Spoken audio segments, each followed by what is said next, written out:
Today, I want to talk about an issue that I've been working on for 2 months now with my colleague, Senator Debbie Stabenow from Michigan, an issue that is sad and has been absolutely catastrophic to people who live in our state in the city of Flint. In fact, today we had hundreds of folks from Flint to come to Washington, D.C. to attend a House hearing that was held to talk about what had happened in Flint and to get answers from the EPA administrator as well as the governor of Michigan. And the folks came to make sure that their voice was heard in this tragedy, to make sure that people would see them as human beings who are being afflicted by this horrible tragedy in a situation in which they can't turn on their tap water and have clean water free from lead. I think many folks are aware of what happened. We had a situation where an unelected emergency manager was appointed by the governor to save dollars, to save money, and in the process contaminated the water system. The decision was made to move away from clean Detroit water, from the Detroit water system, water that comes from Lake Huron in the Great Lakes, and move on a temporary basis until a new system could be put up and running that drew water from the Flint River. The Flint River was known to be one that was, water that was very, very corrosive.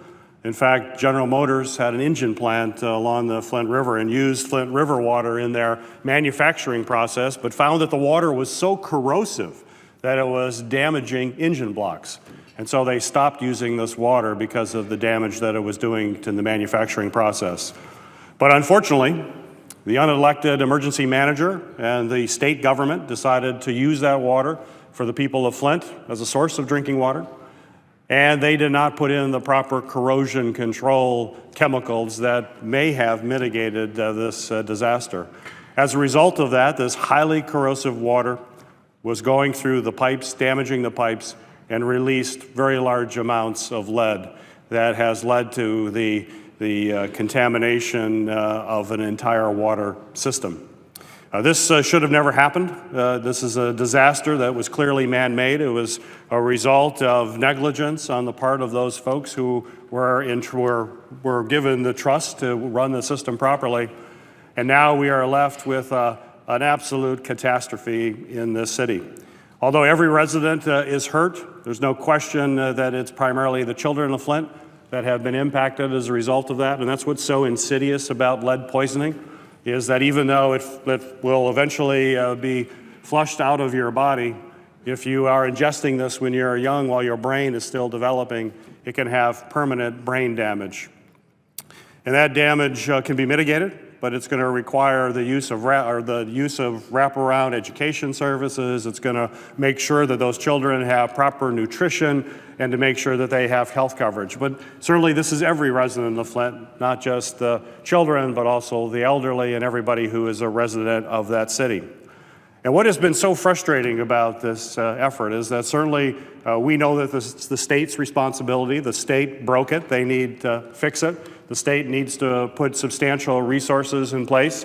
The governor was here today talking about some of those efforts. He needs to do a whole lot more. Everybody agrees the state has to do a whole lot more. And taking responsibility means making sure that the resources are there to provide the services that are going to be necessary, not just now, but for what will likely be many decades in the future. What I'm concerned about, what the residents of the city of Flint are concerned about, is that although right now this issue has received national attention and the eyes of the country are focused on Flint, they know that sooner or later the TV cameras will go. The lights will not be shining on Flint, and people may forget what happened in Flint. However, the people of Flint will be left dealing with this problem for decades to come.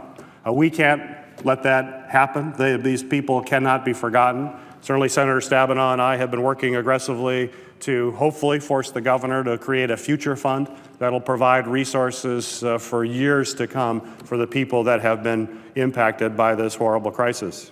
But even though this is a state responsibility and the state needs to step up and do more, there's also a role for the federal government. Whenever there has been a disaster anywhere in the country, the federal government has stepped up and helped those folks who have been the victims of this disaster.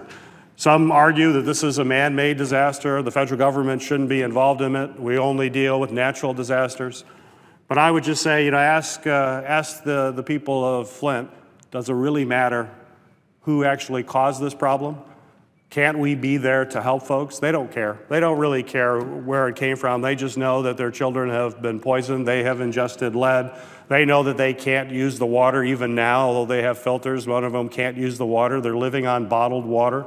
I had a woman today, Gladys, who came up to me, who traveled here to Washington to tell her story. She brought a bag with hair in it. She's losing her hair as a result of using some of this water. She can't use her home. She was in tears as she talked about the lost value of her home, her entire life savings in this house, that now she doesn't know what that house is worth because she's not sure whether or not the water is safe to drink. Folks in Flint don't care who caused this problem. They just need help. And as the federal government and this body of the U.S. Senate, in the past, we have always stepped up and helped those in need. And that's the right thing to do. That's what the American people expect us to do. The American people look to make sure that they are always in a position to help those in need. It's our values. It's who we are as a country. It's who we are as a people. And yet it has been extremely difficult to get that help out of this body. Now, I'm happy to say in the last 2 months, we have made some progress. Senator Murkowski from Alaska and Senator Inhofe have been great in working with Senator Stabenow and I. We've been able to build a list of co-sponsors who are also helping us in this effort. Senator Burr, Senator Capito, Senator Kirk, Senator Portman. A number of senators have come together on both sides of the aisle to say, here is a solution that we can get behind. The proposal that Senator Stabenow and I have worked on will provide money through the Safe Drinking Water Fund, will provide grants for any community that has an emergency. Any community, not just Flint, any community that finds itself in an emergency of this kind could access these resources. Although Flint is the only community right now that would qualify, we believe there are other communities that will likely qualify in the future. In fact, some maybe in a relatively short period of time. It also creates a loan fund that potentially up to $700 million, perhaps even more, that every single community can access. And this is an issue that every community in our country may potentially face with aging infrastructure. We know there are incredible infrastructure needs that have to be met, and the legislation that we have worked on helps every community in every single state deal with this very important issue. It also addresses some of the health issues that I mentioned earlier in my talk, issues to help the children and the residents that have been poisoned by lead by plussing up public health programs for lead abatement and helping the CDC do its great work to help folks.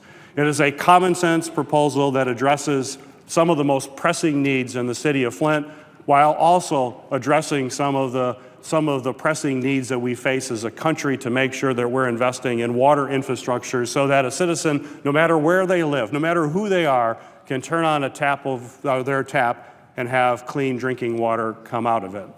We have also worked very hard to address some of the concerns that we heard from the other side of the aisle, in addition to the fact that this is open to all communities, not just Flint. We also heard that folks wanted it paid for. And certainly Senator Stabenow and I believe that as well, are fiscally responsible and found a pay-for in a program that deals with vehicle technology, but one that we thought was important to use to help the people of Flint and help water infrastructure projects across the country.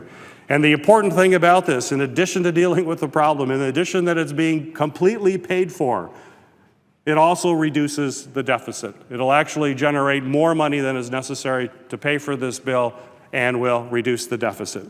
And even though in the past, when you've had a national disaster like the one that we've seen in Flint, normally we see emergency funds being used for it, as we have done with bridge collapses and oil refinery fires and water main breaks.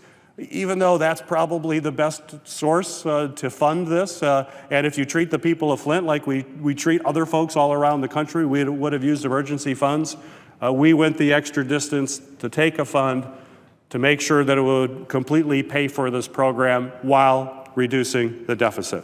So while we have done backflips and have worked with our colleagues on both sides of the aisle and have built support, and right now I believe that if this bill went to the floor, it would pass. I think it would pass by a good margin. We believe that we've got very strong support for it. And yet here we are today, about ready to break for 2 weeks, and we're going to break without addressing this issue that has such strong bipartisan support. It's been a work in progress for over 2 months, ready to be voted on, and yet we are going to leave without that vote. And we're going to leave because there's basically one senator out there. One senator doesn't want to see it move forward. One senator doesn't really like this proposal, and I'm not going to speak for that individual, but they have their issues and they continually want more and more. And the folks who are suffering right now are the people of Flint. I wish that one senator who has the hold would have met with the people that I met with this morning, that Senator Stabenow met with this morning, and some of our other colleagues, and to hear their stories, to hear their anguish, to see their tears in their eyes as they talked about what they are dealing with. And yet this senator continues to have a hold. Now, I understand a senator may have a problem with a particular piece of legislation. That happens. We're not going to agree on everything. And I would just ask that we allow this legislation to come to the floor. And I would ask that one senator who has a hold, and if you don't like the legislation, that's fine. You can vote no if you would like. That's certainly your prerogative as an elected member of this body to vote no. But please let the other 99 senators in this body have a say. That's all we're asking for. Put it on the floor and let this body make the final decision as to whether or not this is an appropriate response to an absolutely catastrophic disaster that has hit a community in this country of ours. I don't think that's asking a lot. Now, I'm a new member here. I'm new. But I cannot imagine that folks here in the United States Senate will not allow legislation that is so important for people who have been impacted in such an extreme way not even come to the Senate floor. What would our founding fathers think who look upon the U.S. Senate? They were concerned about factions and political parties and a body that would be paralyzed to really work on the tough issues that our country was going to face. And I can't imagine looking in the eyes of our founders and saying the United States Senate, the deliberative body, the body that is supposed to take up the really tough issues that are facing us as a country, refuses to act and refuses to even put it on the floor so it can be debated and we can vote on it. So I will just close and pass this over to my colleague from Michigan, the senior senator from Michigan, Senator Stabenow, to let her continue. But I am certainly disappointed and would ask all of my colleagues to please join with us to work to get this to the floor so that we can have a vote. The people of Flint cannot wait any longer. The rest of the country is looking at the United States Senate, and they're shaking their heads, wondering why the United States Senate is incapable of putting this issue on the floor and having a simple up or down vote. Thank you, Madam President. I yield back.